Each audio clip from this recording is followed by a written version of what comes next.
Et le Lakeritopia, comment ça vit? Alors, apprendre le coréen.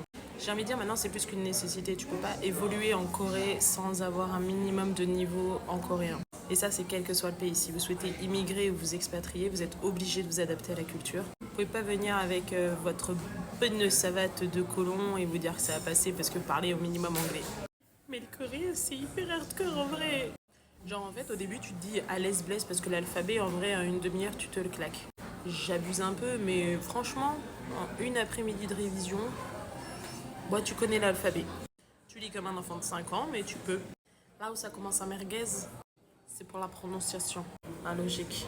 En vrai, on oublie trop souvent que quand on apprend des langues, l'alphabet il compte énormément.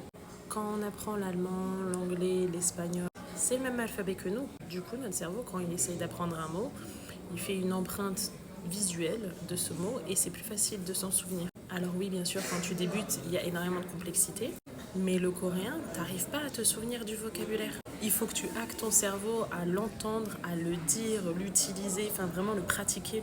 Alors que je vois l'exemple avec l'anglais, moi maintenant tu me dis un mot, voire une fois, deux fois, c'est bon, il est acquis. Parce que la sonorité à l'oreille, mon cerveau a l'habitude, ou parce que j'ai l'habitude de lire cet alphabet, et ça débloque. Ensuite, il y a un autre truc, c'est la logique et les nuances. En France, on est quand même beaucoup sur du vocabulaire synonyme qui veulent dire la même chose. Et c'est pareil en coréen. Mais ils ont tous une nuance qui fait que ils peuvent pas fonctionner dans toutes les situations. Alors qu'en français, normalement, un synonyme va avoir des nuances, oui, mais ils peuvent s'intercaler les uns aux autres. Là, pas forcément. Et il y a plein de situations où du coup tu fais ta phrase et on va te regarder et on va faire quoi? Bah ça veut pas dire ça. Ah si, mais là, ça marche pas. Il y a plein de fois où tu vas faire des erreurs et quand tu te demandes pourquoi, on va te dire parce que c'est une nuance. Tu deviens marteau avec les nuances. Si tu ajoutes à ça en plus la prononciation que tu auras qui est hyper galère, voilà. Pour la petite anecdote, tous les gens avec qui je travaille le coréen passent un temps fou à me reprendre sur la prononciation du mot pain en coréen, qui se dit pain. Ouais, ça vient du français.